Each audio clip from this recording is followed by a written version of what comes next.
as we watch the Stanley Cup final, and really the whole playoffs, you can see which teams have depth. I mean, obviously the Oilers were out after the qualifying round, and there's plenty of lessons to be learned for the Oilers and other teams that weren't in the playoffs.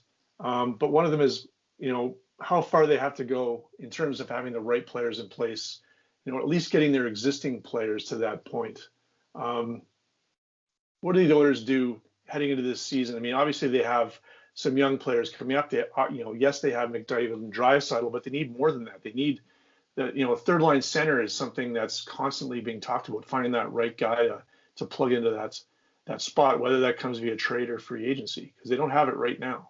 I don't think when you watch Barclay Goodrow play, and to be honest, he never did anything for me when he was playing for San Jose. I'd watch San Jose play, and he always seemed like he was either a healthy scratch or he was on the fourth line.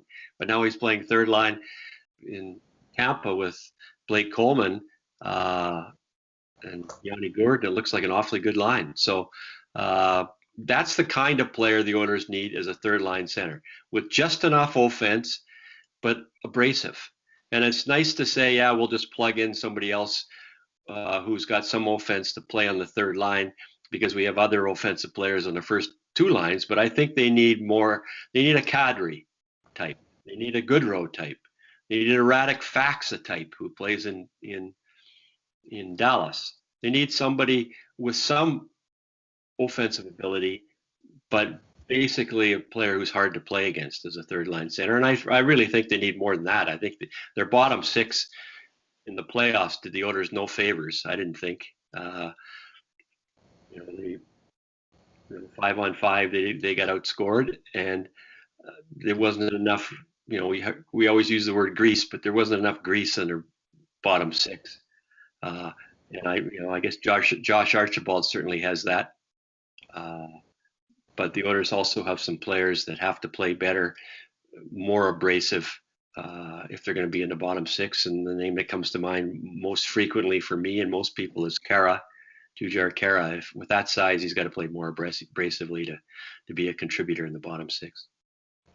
Yeah, and it's an interesting situation too, because the Oilers are kind of top heavy when it comes to paying some of their top four forwards, and they get a lot of money invested in those top two lines. And when you have a lot of money invested in top lines, you don't have a lot to use for your third and fourth line guys. And Ken Holland's doing what he can.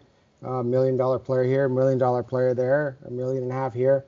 And you're trying to piece together third and fourth lines. But in the playoffs, any coach will tell you that you go only as far as your third and fourth line takes you sometimes. Sometimes the top two lines cancel each other out in a playoff series, and it's those bottom guys that get you the big goals or make the big plays or come up big for you that get you to the next round and get you past your opponent. And teams that have gone far in a playoff series have always had quality bottom six forwards that have come up and made an impression. And I think the Oilers didn't have that.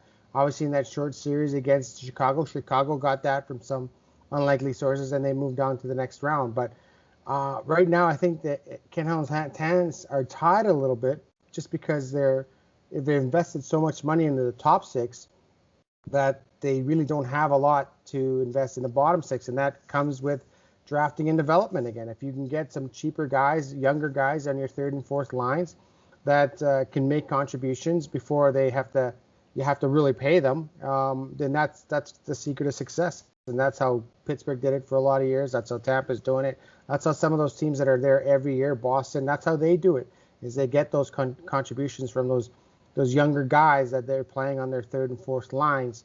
Because if you have to go out and find an effective third and fourth liner somewhere else, you're going to end up paying for them. You're going to end up paying more than you want to pay for a third line center or fourth line center or things like that than if you just developed them and drafted them yourself. And I think that's the kind of conundrum the Oilers find themselves in now, is that they're paying a lot of money to McDavid and Draisaitl and Nugent Hopkins and those guys, Neal and those guys like that. And you don't have much left for the bottom half of that lineup. And I think that's the issue Ken Holland is facing right now. The issue that Tampa was facing with all their players, they got to get rid of some players after this playoff because they're right up against the cap.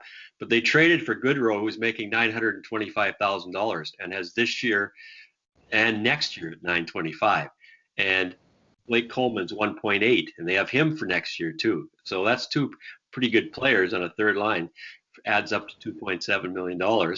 That true, they gave up first round picks for both players, but I think they looked at their roster and says we're tired of getting to the, winning the conference, Eastern Conference, and not winning a cup. So they also looked at their roster and says we got to win now, and if we have to give up first round picks, so be it. But those players are not expensive, and you can find them. But I agree with Derek. We usually overpay either in term or dollars for third to fourth line players, as Vancouver did say with that Antoine Roussel, a 4-year contract at $4 million a year.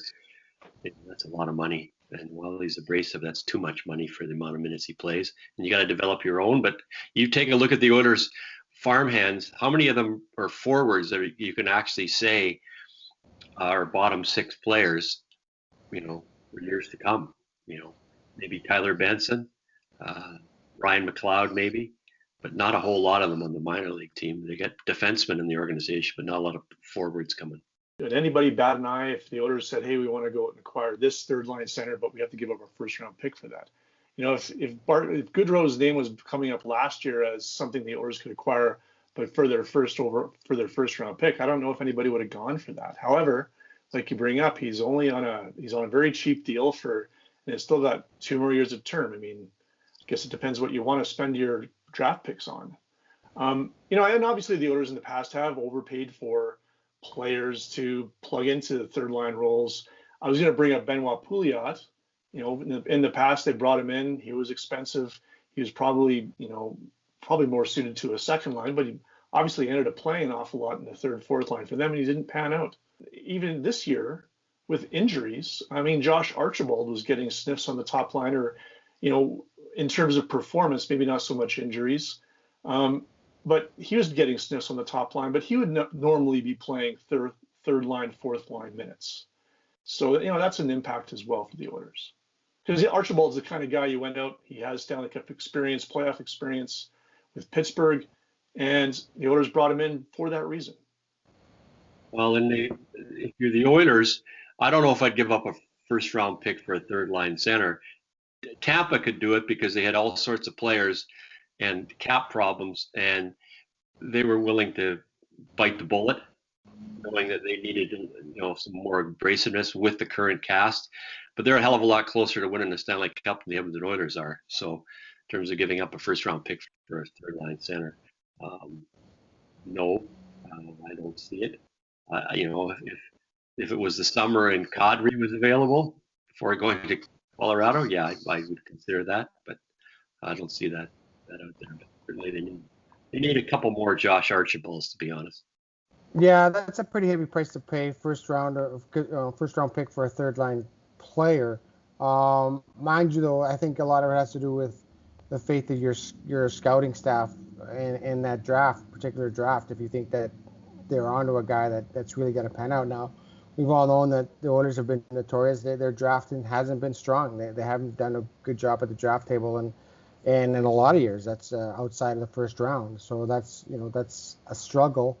But I think there are so many holes right now for that team to plug. When you start giving up assets like that, I think you're just going to get yourself in a bit more and more trouble. So it'll be interesting to see what Ken Holland does. I know he's trying to plug the bottom of his lineup with cheaper contracts. It's basically the only thing he does. But if you want to bring some guy in, I think more attractive to some teams would be some of those younger defensemen that the Oilers have in the system. They have some pretty good young defensemen in the system, and if you're going to go out and try and fill the bottom of your lineup, I think it's probably going to cost you a young defenseman that's on the verge of or very close to being National Hockey League ready.